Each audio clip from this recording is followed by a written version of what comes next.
Okay. One of the things that I see a lot of people recently seeing is crackdowns on things like from MasterCard and Visa, Cash App closing accounts. And I just want to point out that this is something sex workers have been dealing with for years upon years upon years, is not having access to banking services. And a lot of the things that we're seeing now are actually things that were rooted in anti-sex work legislation and policy from several years ago. In a lot of ways, sex workers are the canary in the coal mine. People may not know that phrase. I feel like I'm old because I say that phrase, but it used to be back when, coal miners were down digging in mines. They would bring like a bird in a cage with them because the bird was sort of the alarm bell, if you will. If the bird died, it meant that the air was bad and you had to get out of the coal mine before everyone died. That's what canary in the coal mine, that's the history of that. But I say that sex workers are in a lot of ways the canary in the coal mine in terms of social justice policy, in terms of legislative policy. So like right now, some of the things we're seeing in terms of the way people are being surveilled and tracked for trying to access abortions, that started with a lot of anti-trafficking orgs that were targeting sex workers, right? Ashton Kutcher is one of the people who was involved with this, with his organization Thorn. They were just straight up taking pictures of people who they thought may have been may have been sexually trafficked, may have been sex workers, and we're just running those through law enforcement databases. Like, we don't even know how much data has been taken. When it comes to things like PayPal or certain banking services, sex workers have had their accounts shut down, even if they're doing legal forms of sex work, right? And they'll just keep your money.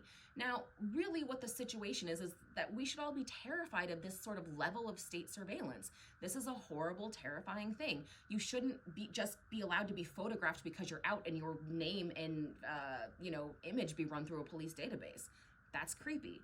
It shouldn't be allowed for someone to take your bank account away, right? Someone to take your rent money or your mortgage money or your money for your prescriptions, your car note money, because they think that you're a sex worker. Or even if you are a sex worker, if you're working legally, they shouldn't be allowed to take it, right? But this happens all the time. And I wish that more people understood that and understood the history of where that comes from. But as I feel like I've been harping on the idea of how stigma impacts sex workers, this is yet another facet of that and how it ultimately impacts everyone, right? Because people didn't listen when it happened to sex workers because they didn't have a problem with sex workers being surveilled.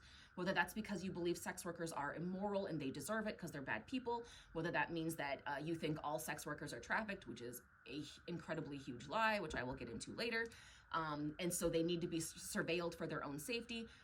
It led to the idea that it's just okay to go into mass surveillance against other demographics. And then when you add in the fact that a lot of sex workers are also coming from communities that are also marginalized in other way, right? A lot of sex workers are not white. A lot of sex workers have disabilities. A lot of sex workers are living in poverty. A lot of sex workers are living in areas where surveillance is common, right? Like places that have stop and frisk laws like New York and LA and Chicago. And ultimately what that's created is a lot to do with the climate that we're in right now. And now all of a sudden, right, people are getting arrested for DMing each other to talk about abortion pills, right? There's now like bounty laws where if you leave the state of Texas to get an abortion, you can be sued. And a lot of that type of surveillance originated with some of the surveillance that was specifically targeted at sex workers. And of course, on the topic of stigma and surveillance and being denied access to the same basic things that everybody needs, is we have to look at the long-term consequences of that. How does not having a bank account keep you safe? How can you make your money if you can't if you can't access your money, how are you going to stay safe? How will you avoid homelessness if you can't keep a bank account? How are you going to avoid being harassed, right? In so many ways, because if you can't access banking, you can't participate in society in a lot of ways. And I don't think people really take that into consideration. And of course, as it's happening more and more, people are seeing that their things are being flagged and they're like, how did this happen? Why is my bank account being shut down? Why is my PayPal frozen? What's going on? Again, if more people would listen to sex workers at the onset, we could avoid a lot of these problems down the road. But again, because people were so fine and unbothered for sex workers to be surveilled in this type of way and be discriminated against in this type of way, now it's trickling over to everybody else, right? It's trickling over to people who are involved in any sort of BDSM kink type stuff, anybody who might be capable of getting pregnant, right? Because we all do know at this point the period app trackers will report your information to law enforcement if you miss a period, right?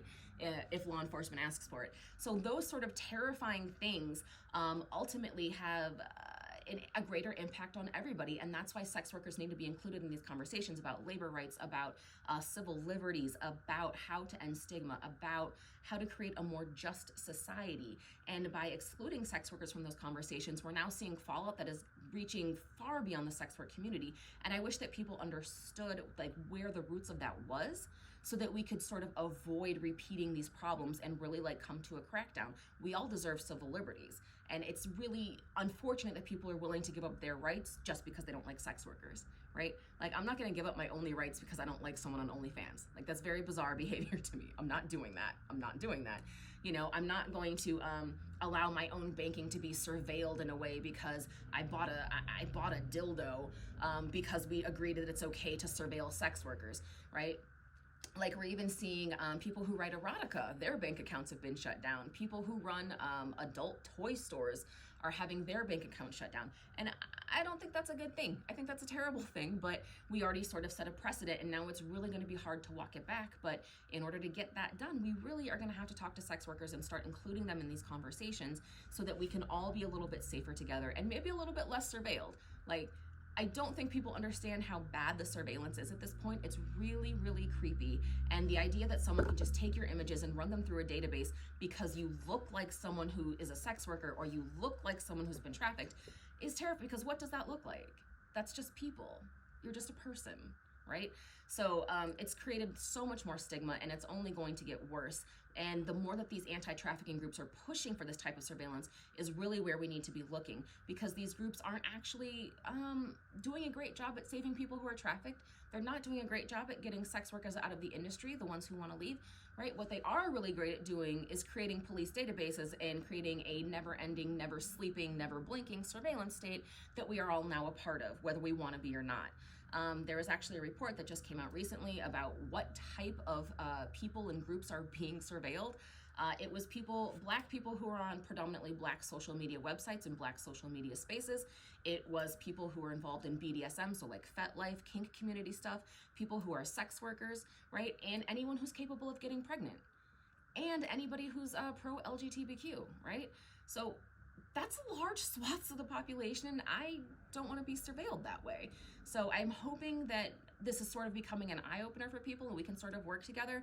But again, please keep in mind that these policies aren't keeping people safe. Taking someone's rent money because they've done OnlyFans or they bought a sex toy or they like to read erotica isn't keeping people safe. It's not stopping trafficking, and it's a really bad idea. So can we finally come together and, like, you know, work on this a little bit, like together?